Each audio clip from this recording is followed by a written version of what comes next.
Hello everyone. In this video we analyze the LGBT movement in the USA. Before you start, I will ask you to subscribe, put your finger up, and if it is not difficult to write a comment, and we are starting.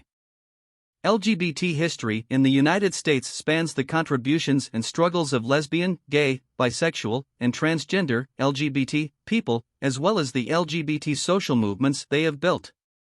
17th to 18th century. Colonial life.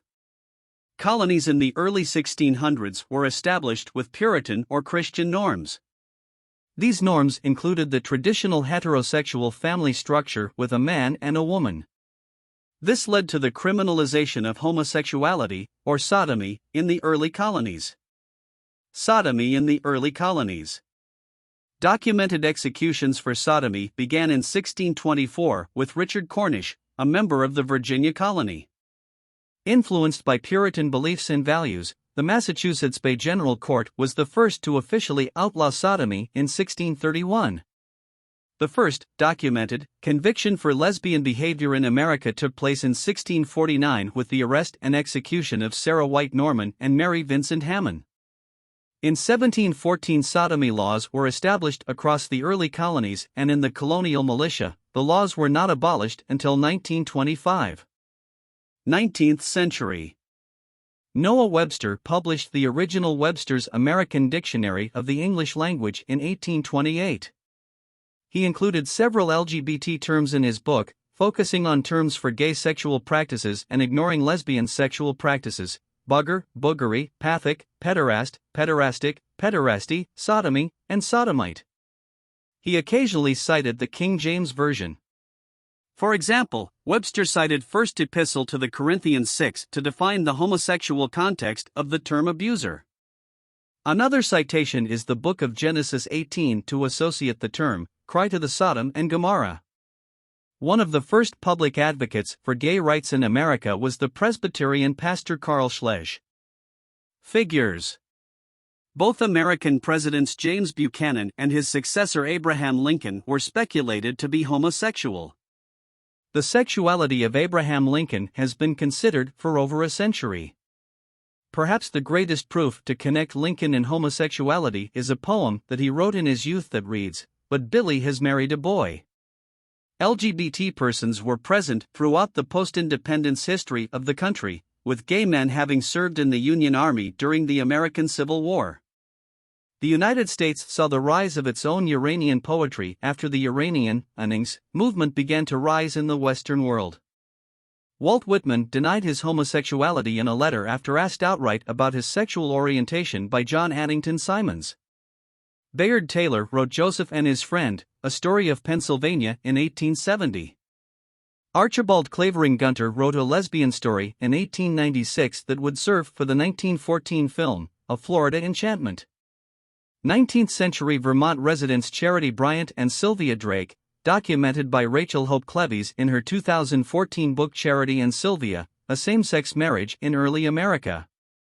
Susan Lee Johnson included the story of Jason Chamberlain and John Chaffee, a California couple who were together for over 50 years until Chaffee's death in 1903, in her 2000 book Roaring Camp, The Social World of the California Gold Rush. Around 1890, former acting First Lady Rose Cleveland started a lesbian relationship with Evangeline Mars Simpson, with explicit erotic correspondence. This cooled when Evangeline married Henry Benjamin Whipple, but after his death in 1901 the two rekindled their relationship, and in 1910 they moved to Italy together. Ganymede, Henry Oliver Walker, ca. 1898, Library of Congress, Washington, D.C. Henry Oliver Walker was permitted in 1898 to paint a mural in the Library of Congress.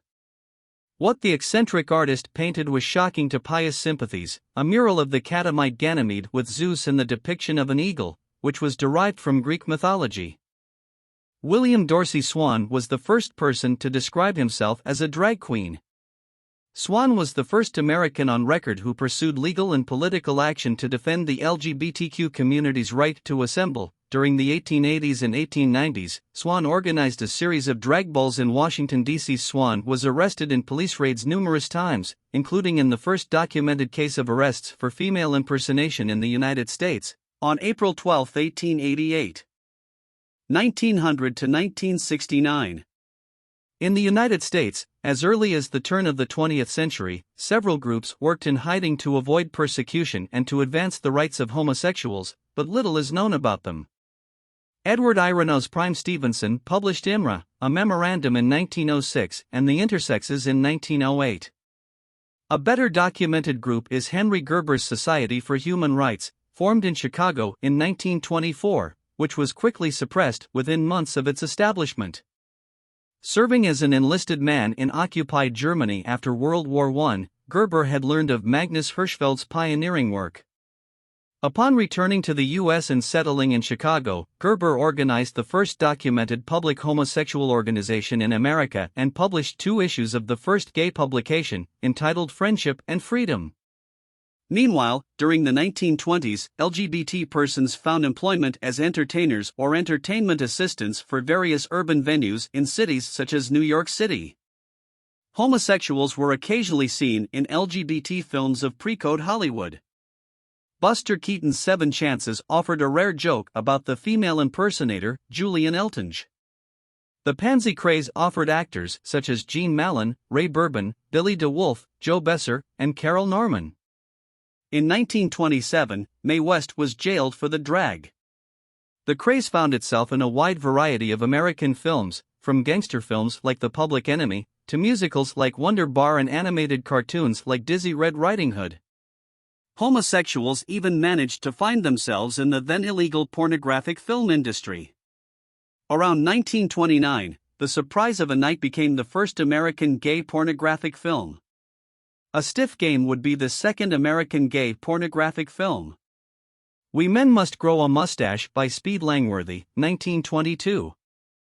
Homosexuality was also present in the music industry. In 1922, Norval Bertrand Langworthy, better known as Speed Langworthy, b. May 15, 1901, Seward, Nebraska, d. March 22, 1999, Arizona, wrote the song, We Men Must Grow a Mustache. Abe Lyman appeared on the sheet music. Edgar Leslie and James V. Monaco wrote Masculine Women, Feminine Men in Hugh J. Award's 1926 production of the musical Lady Be Good. Homosexuality also found its way into African American music. Ma Rainey, who was believed to be a lesbian, recorded the song, Prove It on Me Blues. According to PBS.org, the song is about her arrest for group sex, in which alleged lesbianism occurred. George Hanna decided in 1930 to record the song, The Boy in the Boat. Kokomo Arnold recorded the song, Sissy Man Blues in 1935. Pinewood Tom, Josh White, George Noble, and Connie McClain's Rhythm Boys followed with their own records. While it seems that homosexuals enjoyed greater recognition in the media after World War I, many were still arrested and convicted for their deeds through state sodomy laws. For example, Eva Kochever headed a lesbian cafe called Eve's Hangout in Greenwich Village. It was stated about her business that men are admitted but not welcome. Kochever's discretion had been so reckless that she wrote about lesbianism in her book, Lesbian Love. In 1926, the New York City Police Department raided her club, and Kochever was arrested on an obscenity charge and deported to her native Poland. In 1948, Sexual Behavior in the Human Male was published by Alfred Kinsey, a work which was one of the first to look scientifically at the subject of sexuality. Kinsey claimed that approximately 10% of the adult male population, and about half that number among females, were predominantly or exclusively homosexual for at least 3 years of their lives. During the late 1940s through the 1960s, a handful of radio and television news programs aired episodes that focused on homosexuality, with some television movies and network series episodes featuring gay characters or themes. The homophile movement began in the 1950s and 60s with the creation of several organizations, including the Mattachine Society, the Daughters of Bilitis, and the Society for Individual Rights. In 1958, the United States Supreme Court ruled that the gay publication One Incorporated was not obscene and thus protected by the First Amendment. The California Supreme Court extended similar protection to Kenneth Anger's homoerotic film, Fireworks, and Illinois became the first state to decriminalize sodomy between consenting adults in private. Little change in the laws or mores of society was seen until the mid-1960s, when the sexual revolution began. Gay pulp fiction and lesbian pulp fiction ushered in a new era. The physique movement also emerged with Mr. America. Athletic Model Guild produced much of the homoerotic content that preceded the gay pornography business.